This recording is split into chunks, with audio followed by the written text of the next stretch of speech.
Perkembangan dunia memang semakin canggih saja, namun tidak bisa dipungkiri, keyakinan tentang adanya hal-hal aneh yang bertentangan dengan logika masih diyakini sebagian besar masyarakat Indonesia, khususnya yang berkaitan dengan seni budaya, warisan para leluhur. Kisah mistis, legenda, dan mitos yang menyertainya tentu saja menjadi bagian dari keragaman budaya bangsa yang menarik untuk dipelajari, di mana di sana tersimpan kearifan lokal. Salah satunya adalah tradisi nyangku di Panjalu.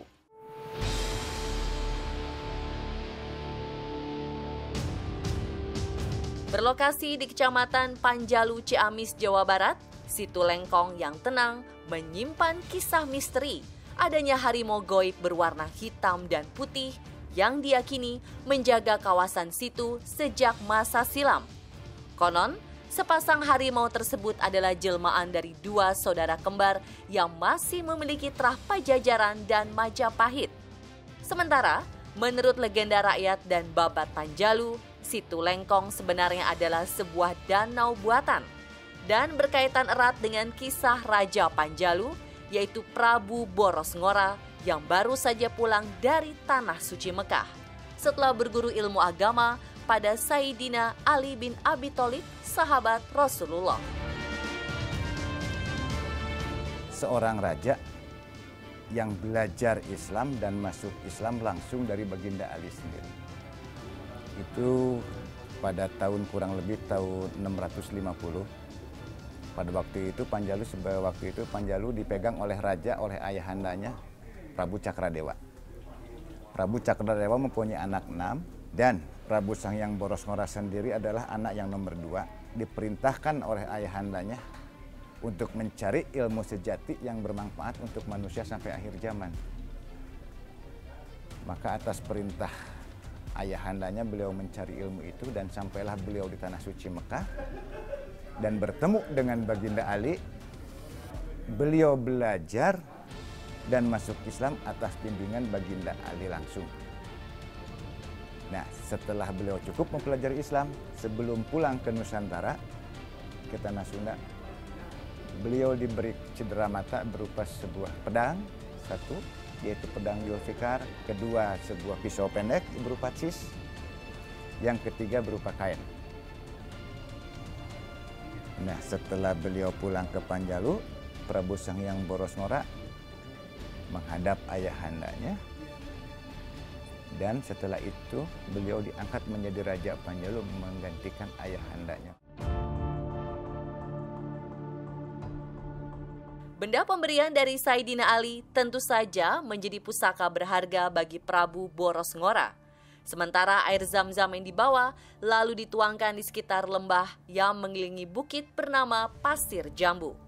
Aneh, tapi nyata. Air zam-zam kemudian berubah menjadi sumber mata air dari Situ Lengkong.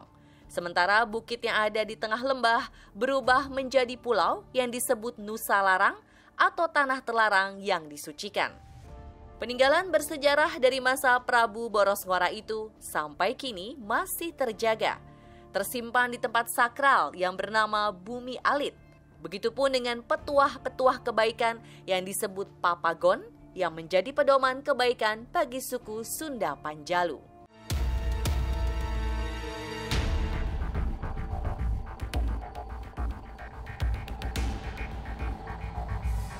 Namun semenjak Presiden keempat Indonesia, Abdurrahman Wahid yang akrab disapa Gus Dur menziarahinya, Nusa Larang menjadi terkenal karena adanya makam wali penyebar Islam di wilayah Pasundan, yaitu Syekh Panjalu.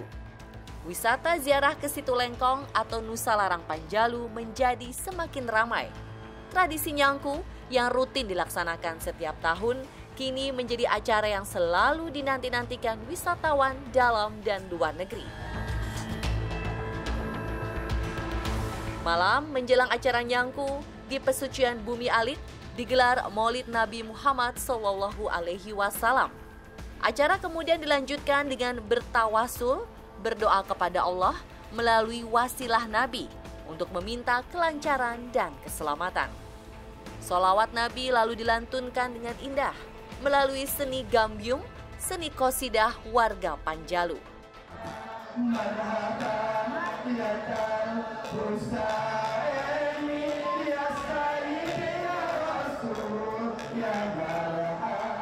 Usai acara Maulid Nabi, masyarakat yang hadir kemudian dihibur dengan seni debus. Di masa lalu, debus digunakan untuk memompa semangat juang rakyat sekaligus media penyebaran agama Islam di Jawa Barat. Keesokan harinya, masyarakat Panjalu sudah berjubel di sekitaran pesucian Bumi Alit. Mereka sepertinya sudah tak sabar lagi untuk menyaksikan puncak prosesi Nyangku digelar. Arak-arakan dari Bumi Alit kemudian bergerak menuju Nusa Larang di tengah Situ Lengkong. Diawali oleh para sesepuh dan arak-arakan benda pusaka. Diiringi alunan musik gambyung, para sesepuh membawa satu pusaka dengan menggunakan kain khusus. Setibanya di Situ Lengkong, rombongan arak-arakan menaiki perahu menuju Nusa Larang untuk melakukan doa bersama di makam leluhur Panjalu. Pulau Nusa Larang di Situ Lengkong dulunya adalah pusat kerajaan Panjalu ketika Prabu Boros Ngora berkuasa. Lokasinya dikelilingi air dengan gerbang masuk yang terbatas, membuat kerajaan Panjalu di kala itu aman dari serangan musuh.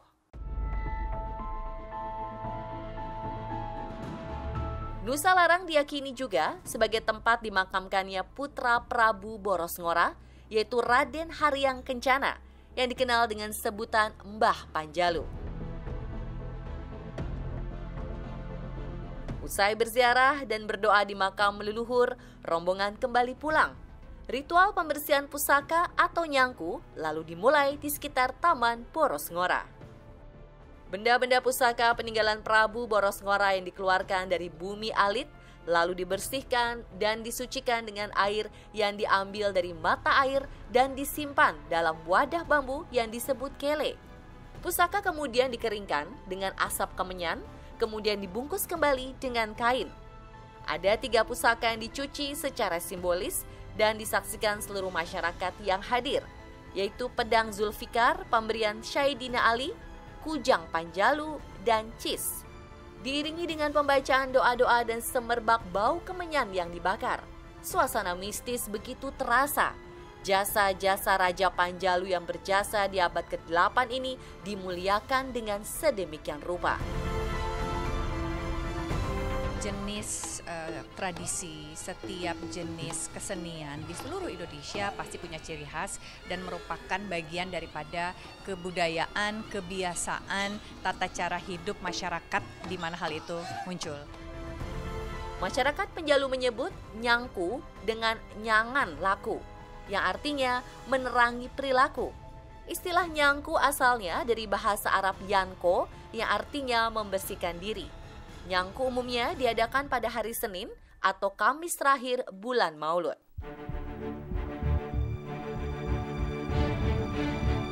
Meski acara yang digelar adalah penyucian benda pusaka, hakikat nyangku adalah pembersihan diri dari hal-hal yang dilarang agama. Prosesi nyangku juga berkaitan dengan kelestarian alam, karena untuk membersihkan pusaka digunakan air kahuripan dari mata air yang disakralkan masyarakat. Upacara nyangku adalah rangkaian prosesi adat penyucian benda-benda pusaka peninggalan Prabu Boros Ngora dan keturunannya. Tradisi ini digelar untuk mengenang jasa-jasa Prabu Boros Ngora dalam menyebarkan Islam di Nusantara. Usai acara pembersihan pusaka, air yang digunakan dibagi-bagikan pada masyarakat. Air yang diyakini akan membawa banyak keberkahan. Nyangku yang di Panjalu ini kalau dulu air pusakanya begitu sangat dinanti-nanti oleh pengunjung, oleh masyarakat gitu ya, untuk diambil airnya karena dianggap ada bernilai berkah gitu ya, ada berkahnya, baik disimpan di rumah ataupun untuk pertanian dan lain sebagainya gitu. Jadi air itu dipercaya memiliki berkah. Namun karena pemahaman terhadap agama, akidah yang semakin tebal, maka hal seperti itu mulai terkikis sehingga ya air bekas jamasan ataupun pencucian pusaka itu hanyalah air gitu ya, tidak memiliki dikikis itu nilai-nilai seperti itunya. Benda pusaka yang telah dibersihkan kemudian dikembalikan ke Bumi Alit. Sementara ratusan benda pusaka lainnya akan dicuci keesokan harinya secara tertutup. Maka usailah prosesi nyangku yang menjadi sarana untuk mengenang jasa para leluhur yang ada di Panjalu.